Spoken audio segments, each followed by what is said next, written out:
Okay, I'm recording. Okay, 5, 4, 3, 2, 1. Hi-ho, Kermit the Frog here, reading you Chapter 2, well, actually, Chapter 1, Part 2 of Rough and Ready. You could say she was a Dark Ages feminist. Brunhilde Berdotier was the last living child of Steer Hardhead. I can't do it in this voice. I don't think. I'll need practice. I'm just going to do it regular. Hello, I'm Jet. You could say she was a Dark Ages feminist. You could say she was a Dark Ages feminist. What the fuck did I walk in on? Kermit the Frog. Kermit the Frog was reading Rough and Ready.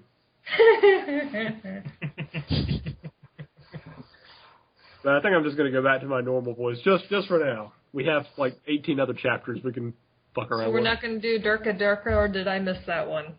Durka Durka. We might do it later. Okay.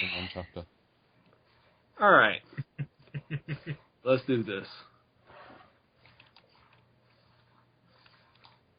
All right. 5, 4, 3, 2, 1. You could say she was a Dark Ages feminist.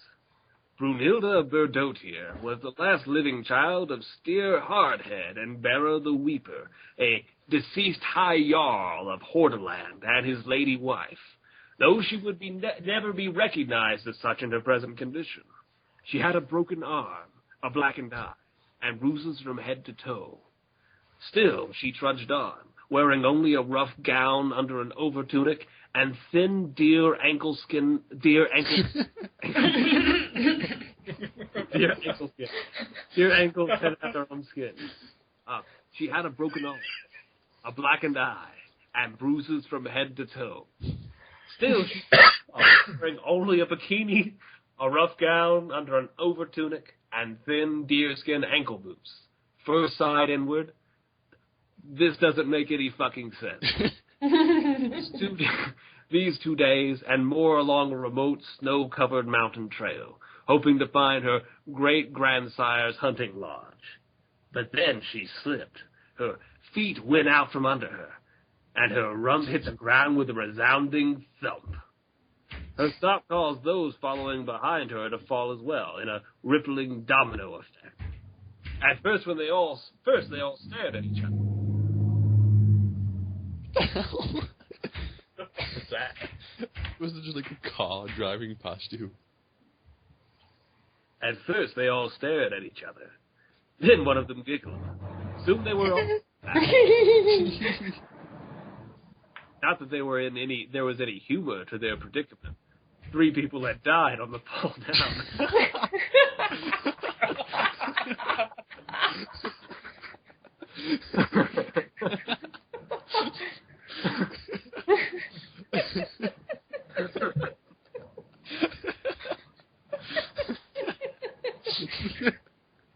Not that there was any humor to their predicament. 3 people had died on the fall down. But the old sages were right when they said that bad times 'twas better to laugh than cry. With her 5 other females... That's hot.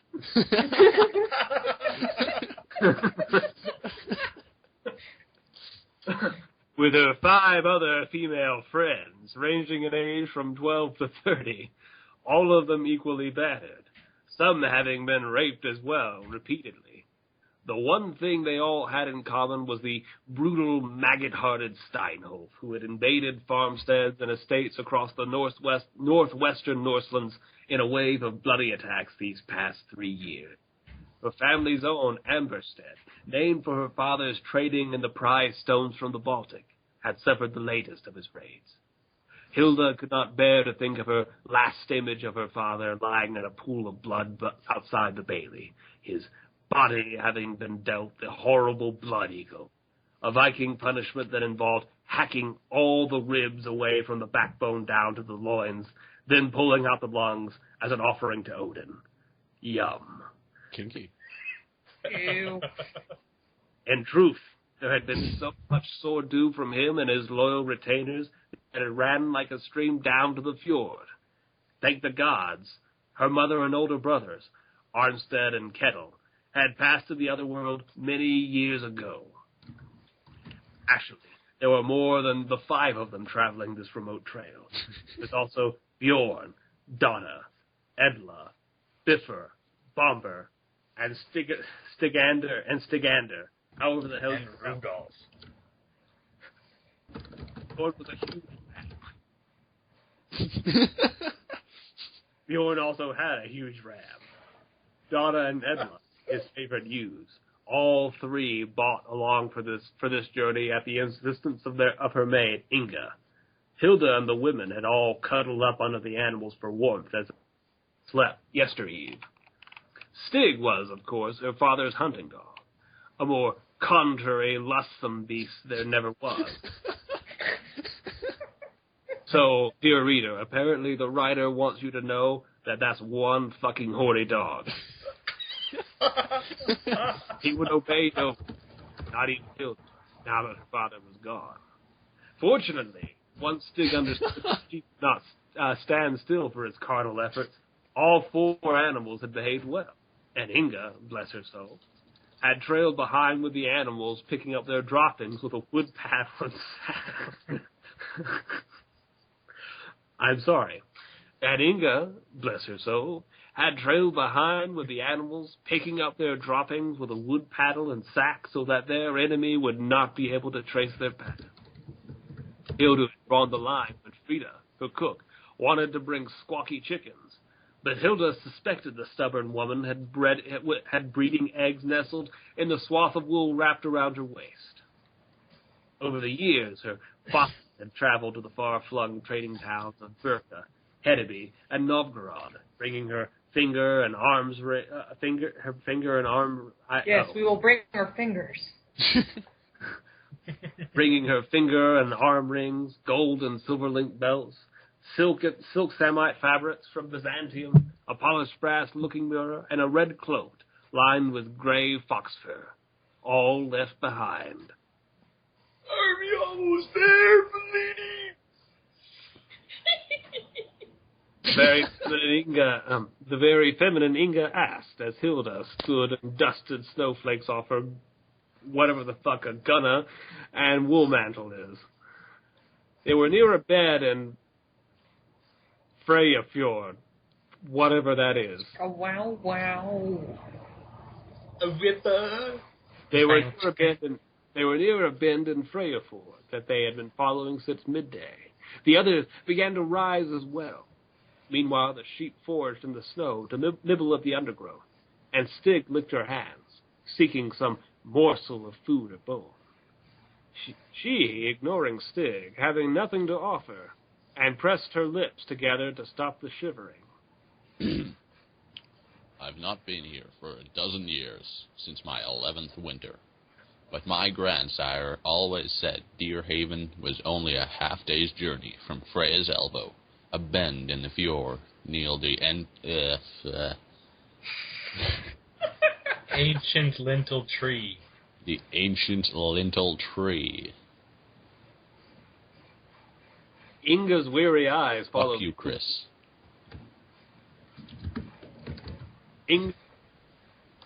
Hilda's gazed at a gnarled tree as wide as 3 mead barrels, with bare branches resembling beastly arms.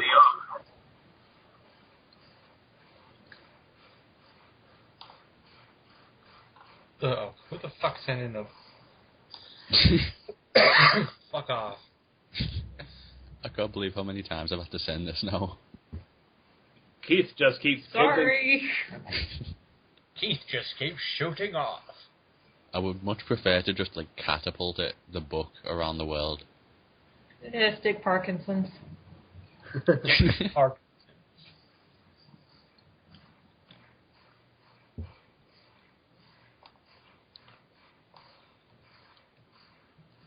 I need a voice for Hilda. Do what? I think Keith already did Hilda. I wasn't sure if that was Hilda or not, so I didn't do it. Yeah, I wasn't. I think it is Hilda, though, because afterwards, Inga's weary eyes follow her gaze. Yeah, I'm still waiting for the PDF to load. It's being slow. Yeah, for some reason my internet's failing. Though could help when I'm not... I've been streaming the TV show this whole time. I'm just like halfway through. Yeah, that might help. Yeah, I'm halfway through when you started the call 3 hours ago. I just paused it and left it. Okay, you guys are on page 41? No, 14. Oh, I was about to say. Yeah, we did a lot of reading. I was about to say, did you guys skip around or what? Andrea's dyslexia again. Okay. Carry on. Let us rest here a moment.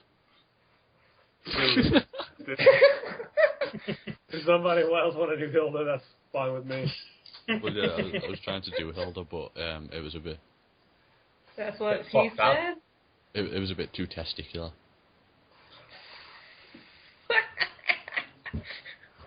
We're pro-testicles here, so go ahead.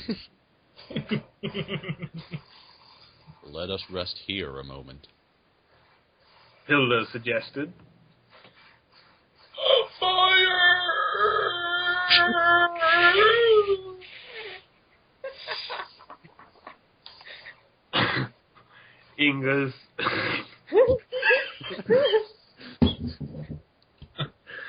Inga's effeminate voice inquired drunkenly.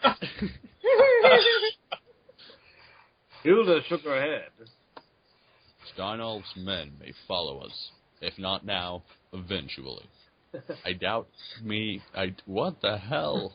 I doubt me there is any imminent danger, but we must be within the safety of Deer Haven's walls. Drawbridge up, when, if they discover our whereabouts.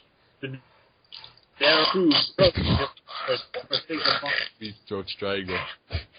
What could they do to us that they have not already done? Skinner's a lot. Oh, wait, no, there's narration.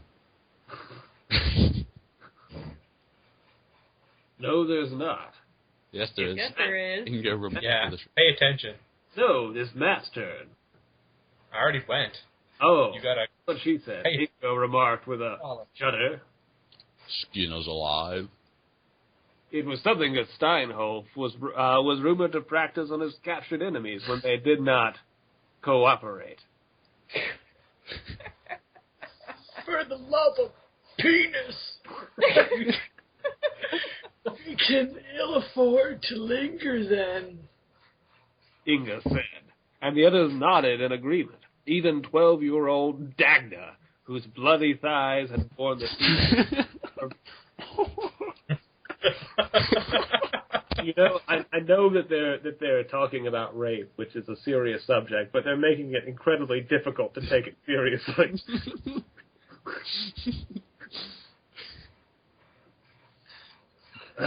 Let's try this again. Inga said, and the others nodded in agreement. Even 12-year-old Dagna, whose bloody thighs had borne the seed of a dozen or more men afore they had rescued her that first night. She had not spoken since. Dagna carried her favorite lute clutched close to her chest. Hilda wondered if she would ever sing again. But they had all suffered. Steinhoff ordered the tip of Astrid's tongue to be sliced off for refusing to take one warrior's man part into her mouth. Elise, only 17 and a thrall, had watched helplessly as her young mother had been dragged to one of the 3 longboats headed for the market stalls at Hedeby, where she and 20 others would be sold as slaves. Their fate could be no worse than those left behind. Of course, Hilda would now release Elise from her thraldom, and she would no longer have to keep her hair close cropped as a sign of servitude. Freedom. Wait a sec.